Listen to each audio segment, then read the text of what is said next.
Good morning my dear friends. আজকে আমি আপনাদের 4 বেসিক্সের সেকেন্ড সাকসেস মন্ত্রটা শেয়ার করব। সেকেন্ড সাকসেস মন্ত্রটা হলো কোয়ালিফাই অ্যান্ড ইনভাইট। আপনি যে মিনিমাম 200 জন মানুষের নামের লিস্ট তৈরি করেছেন, সেখান থেকে আপনি তাদেরকে প্রথমে শর্ট লিস্ট করবেন। এই শর্ট লিস্ট করার জন্য আপনাকে একটা কোয়ালিফাইং প্রসেস অবলম্বন করতে হবে। কোয়ালিফাইং প্রসেসের মধ্যে আপনি অনেকগুলো টেকনিক আছে, আমি আপনাকে একটা দুটো টেকনিক আজকে শেয়ার করব। একটা টেকনিক হচ্ছে আপনি তাদের ইনকাম গ্রুপ দিয়ে তাদেরকে কোয়ালিফাই করতে পারেন, কেননা ইনকাম গ্রুপ অনুযায়ী মানুষের রিকোয়ারমেন্ট বা নিড এটা ডিফারেন্ট হয়, আলাদা আলাদা হয়। তো আপনি প্রথম গ্রুপটাকে করলেন গ্রুপ এ, যাদের ইনকাম 10,000 বা তার নিচে, 10,000 বা তার নিচে, তাদেরকে আপনি গ্রুপ এ তে করলেন। সেকেন্ড গ্রুপটা আপনি করলেন গ্রুপ বি, যেটা আপনি করলেন 30,000 ইনকাম, মান্থলি ইনকাম 30,000 টাকা বা তার নিচে।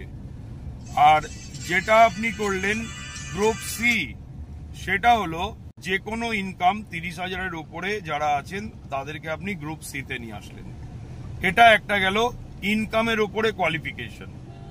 সেকেন্ড আপনি কোয়ালিফিকেশন প্রসেসটা করতে পারেন মানুষের বয়স দিয়ে, কি প্রফেশনে আছেন সেটা দিয়ে, অথবা মানে তার কোনো স্বপ্ন আছে কিনা যদি আপনি জানেন তাহলে সেটা দিয়ে আপনি করতে পারেন, মানে তার কোনো বড় স্বপ্ন বা বড় লক্ষ্য আছে কিনা জীবনে।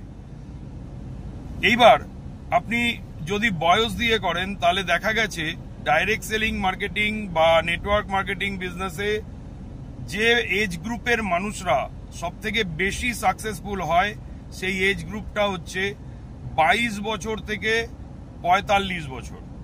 অর্থাৎ 22 থেকে 45 বছরের মধ্যে যারা আসবেন তাদেরকে আপনি গ্রুপ এ তে রাখুন।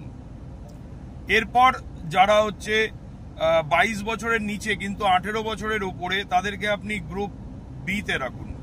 আর গ্রুপ সি তে আপনি রাখুন যারা 45 বছর থেকে উপরে, তাদের এজ অনুযায়ী আপনি এই গ্রুপটা করতে পারেন। এবার আপনি তাদেরকে কোয়ালিফাই করে শর্ট লিস্ট করলেন পরবর্তী স্টেপের জন্য, যে তাদেরকে আপনি ইনভাইট করবেন যে প্ল্যান প্রেজেন্টেশনের জন্য। এছাড়াও আপনি কোয়ালিফাইং প্রসেস করতে পারেন আরো একটা পদ্ধতিতে, সেটা হলো আপনার হট লিস্ট, ওয়ার্ম লিস্ট এবং কোল্ড লিস্ট। ওকে।